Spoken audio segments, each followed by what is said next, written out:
Good morning, ladies and gentlemen. You just got a little sneak peek of it here. Like always, I literally just got off work and I have a gun that I have not seen one single video for on YouTube yet. So I figured today we are going to go ahead and introduce it to you guys. Hopefully you enjoy it and you like it. But without further ado, guys, we have a Ruger American Rimfire line.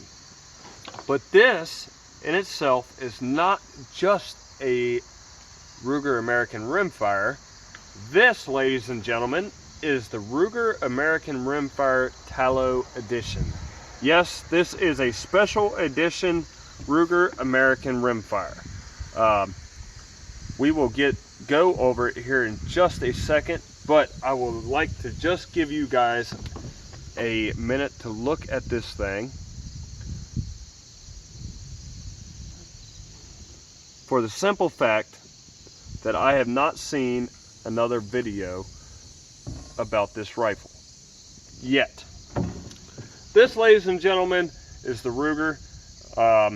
Part number for this, Ruger's part number is 8365. This firearm is chambered in 17 HMR. Hopefully you can see that on the barrel. It has the beautiful Ruger American stamped on it with the logo and my serial number. For anybody that's interested, it does have the Rimfire rail on top, but it is also tap and dyed for scope mounts. Now, the one thing that after I got this gun, I did look at getting a scope for it.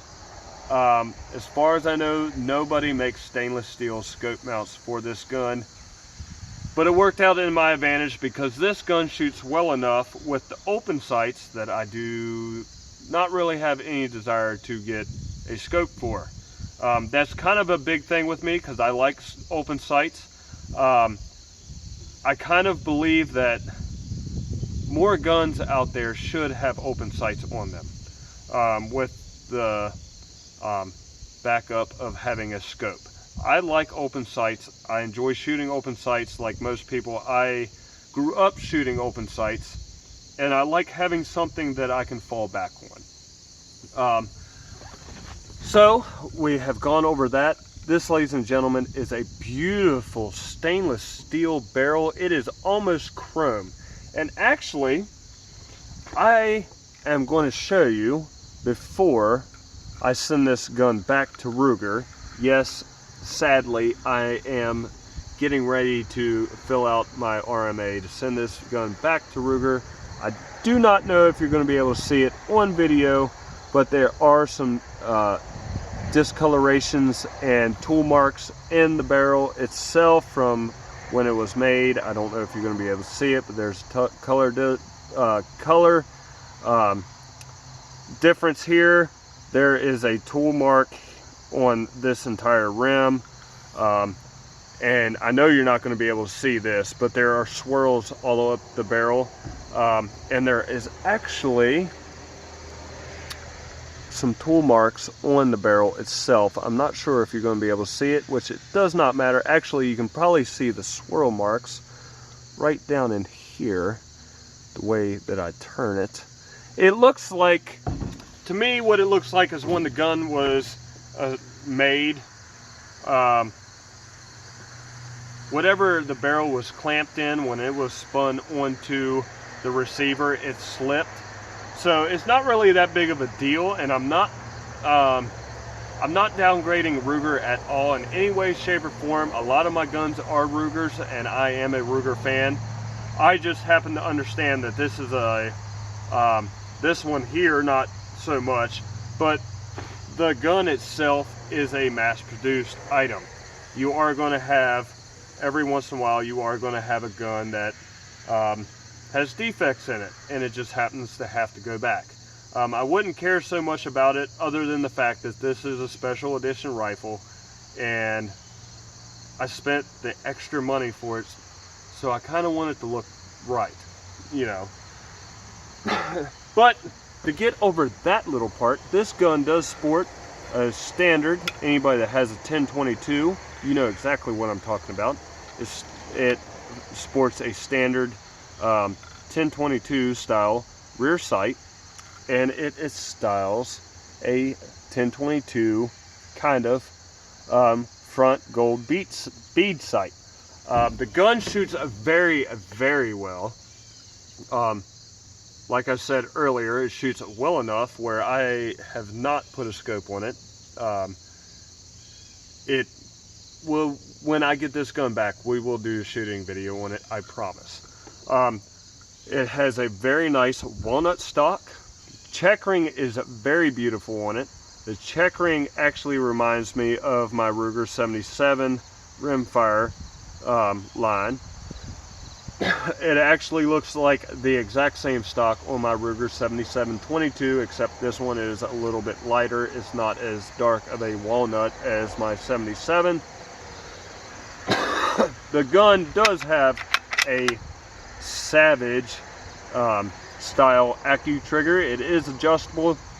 I think it is a 3-pound to a 5-pound trigger. In my opinion, the trigger is a little heavy. But you can always get trigger systems for them if that's what you choose to do. I am not a stainless steel guy. I own very few guns that are stainless steel. I own this one. I own a Kimber Model 84 Varmint. That is a two-tone. It's got a black receiver with a stainless steel barrel on it. We will do a video on that one. And then I own a pistol that has a chrome slide on it. So out of all of my guns, I only own 3 guns that are stainless steel. I'm not very big on them because they're flashy, and I'm not really a flashy person, but this gun is very beautiful. The stainless steel on it isn't necessarily a matte stainless. This is actually more of a chrome mirrored stainless. Sorry guys, I'm getting over whatever my son brought home last week, so please bear with me. We've already gone over the trigger. Magazine is very standard. It does take a box magazine. Yes, I have enough of these now where I've had to start labeling them. Anybody that has a few Rugers or 1022s, you understand what I mean. Like I said, it is chambered in 17 HMR. My gun happens to like 20 grain 17s over the 17 grains. Obviously, the bullet is a little bit heavier, so it flies better. Bolt on this gun is very, very smooth. It actually feels like glass. I have shot Ruger American Rimfires before, standard models, if you will. This one is a lot smoother than that. In my own personal opinion, the only thing, and I mean the only thing, on this gun that I found that I myself do not really like is the way that the bolt is bent. The bolt is almost pointed straight out, which that is a personal preference to me. I'm used to my Ruger 77 Rimfire line where it's an M77 bolt. The bolt is bent downwards, I guess, as the M77 bolt, where this one happens to stick out more. I've just had to figure out, teach myself with this rifle that I can take my fingers, pull it back, and then cock it with my fingers instead of grabbing it and then working the bolt. That is the only thing. Other than that, the only other thing, if you're gonna nitpick this rifle to death, which isn't a big deal to me, the butt pad itself isn't quite fitted to the stock. But if you're gonna nitpick something that much, nothing's really gonna make you happy. So, it does have this Tang safety, just like all the other Ruger American Rimfires. I am a very big fan of Tang safeties. I love Tang safeties for the simple fact that I shoot right-handed, and I shoot left-handed. So tang safeties are a big thing for me. The Ruger Hawkeyes have the 3-position safety on the right-hand side. I love that safety because that is the safety that I actually kind of sort of grew up on when I got my first couple Ruger Model 77s. So they are what I'm used to. I do have a couple Mark IIs that have the tang safety. I love tang safety rifles. I love woodstock rifles. Now I understand that this rifle in itself is not your standard Ruger American Rimfire, but this is the way that I would envision the rifle to look like other than stainless. I would like to see it in blue. I do understand that they do make a 22 LR in blue, but the stock, in my opinion, the wood stock that Ruger makes is kind of ugly. I love this stock. The stock itself actually fits and feels just like my M77s. It has a beautiful checkering inside of it,